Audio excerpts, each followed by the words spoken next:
vez que el sacerdote eleva el pan en el altar, me pongo de rodillas porque sé que en esa hostia tú estás.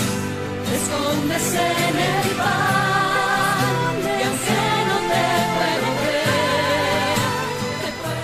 Ahora vamos a hablar de un tema que nos pidieron referente en cuanto a las citas bíblicas con las cuales se acercan los hermanos protestantes con los católicos para determinar, en el caso de ellos, qué es lo que está bien y está mal dentro de las prácticas religiosas católicas.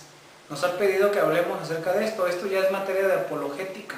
Apologética, que significa defensa de la fe. Se debe de entender que el hecho de que hablemos de defensa de la fe es a base del conocimiento. Quiere decir que una persona que tiene conocimientos, que está formada, pues siempre tendrá una defensa referente al conocimiento. No se trata de pelear ni de estar buscando las formas de rebatir, no, nada de eso. A través de la preparación y de la formación, entonces tú estarás protegido. ¿Por qué? Por conocimiento. A eso se refiere entonces la apologética, la defensa de la fe. Y en cuanto a los temas que de repente los hermanos protestantes llegan a buscar en los hogares personas para invitarles a su iglesia, hay varios textos que ellos tienen muy bien seleccionados, de los cuales no están mal escogidos, porque saben que de esa manera a un católico que no está preparado, pues lo ponen a dudar, a trastabillar. Y dentro de todo, pues hoy tenemos la oportunidad de hablar acerca de un texto bíblico que es muy usado por ellos. Y esto va a ser en el libro del Éxodo, ¿verdad? En el capítulo 20 del 1 al 5, ¿verdad? Bien, entonces vamos a hacer lectura del texto bíblico y vamos a poner mucha atención a esto. A lo mejor te vas a acordar de que ya alguna vez te lo han dicho. Dice: Dios pronunció estas palabras: yo soy Yahvé tu Dios, que te he sacado del país de Egipto, del lugar de la esclavitud. No tendrás otros dioses fuera de mí. No te harás escultura ni imagen alguna de lo que hay arriba, en los cielos, abajo en la tierra, o en las aguas debajo de la tierra.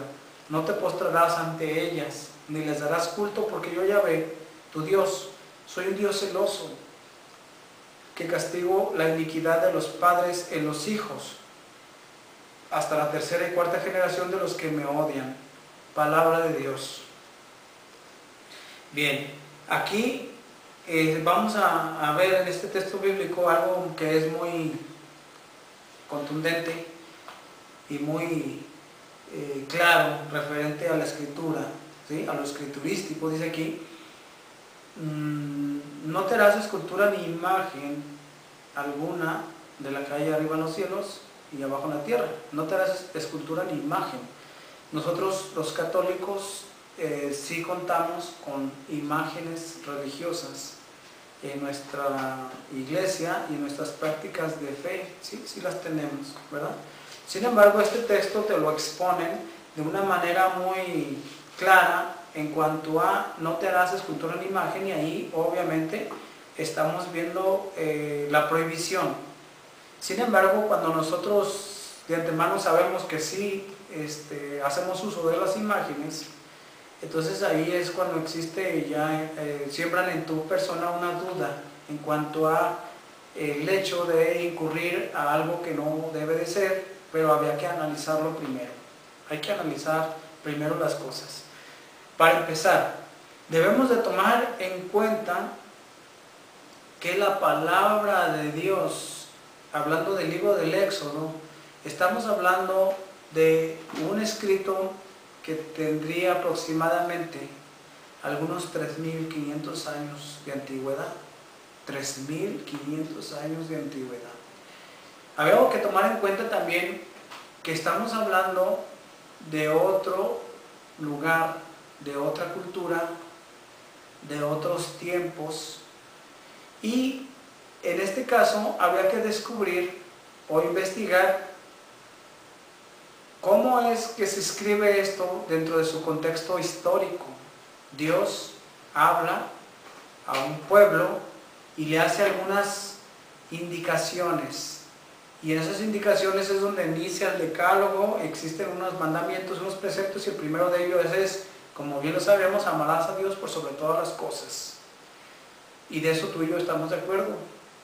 Nosotros somos un pueblo de fe que es monoteísta, no politeísta, es monoteísta, un pueblo que tiene un solo Dios. Existían los pueblos en aquel tiempo que eran politeístas, la mayoría de ellos lo eran. El único que se distinguía por ser monoteísta era el pueblo judío, que creía en un solo Dios, pero todo su entorno, todos los pueblos, ellos tenían muchos dioses, y ellos estaban saturados de toda esa influencia de otros pueblos paganos que hacían prácticas politeístas. Y aquí nace y surge la necesidad de hacer un mandamiento. ¿Para qué? Para que no exista otro Dios fuera de Yahvé. Eso es lo que están diciendo aquí. Entonces, cuando el texto bíblico nos habla, debemos de tomar muy en cuenta muchas cosas, muchas herramientas que debemos de utilizar para llegar a un buen discernimiento de la palabra de Dios. Eso es lo que tenemos que hacer. Vamos a recordar que un texto sin contexto se convierte en un pretexto. Eso es lo que es.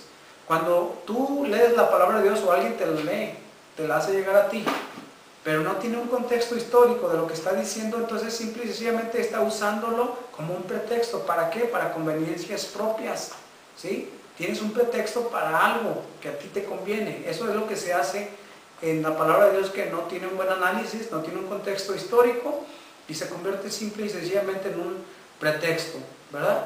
Entonces, ¿qué vamos a hacer? ¿Verdad? Vamos a tomar en cuenta su contexto histórico, que nos acercará a la realidad vivida de aquellos tiempos, de aquellas culturas, hace 3.500 años. Nomás date cuenta de la dificultad que trae el hecho de meternos a un escrito muy antiguo para nosotros comprenderlo. Ya tiene una dificultad de por sí. Y luego más difícil es si tú simplemente lo lees y en la primera percepción te quedas con ella.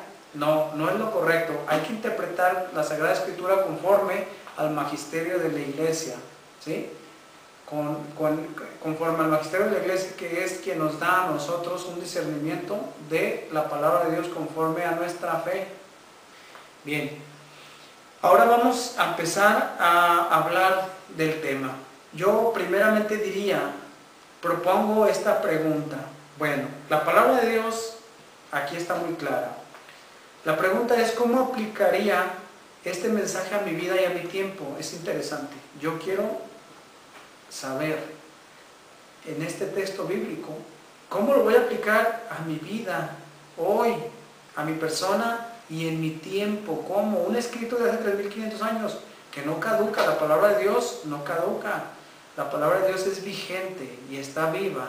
Y esta palabra de Dios no es anticuada ni obsoleta, al contrario, tiene palabras de vida y hay que ponerlas en práctica, Entonces, esa es la primera la pregunta. ¿Cómo aplicaré este mensaje a mi tiempo y a mi vida? ¿Cómo? Es importante saberlo. Primero, debo de descubrir qué quiso decir el autor en su tiempo y en su circunstancia.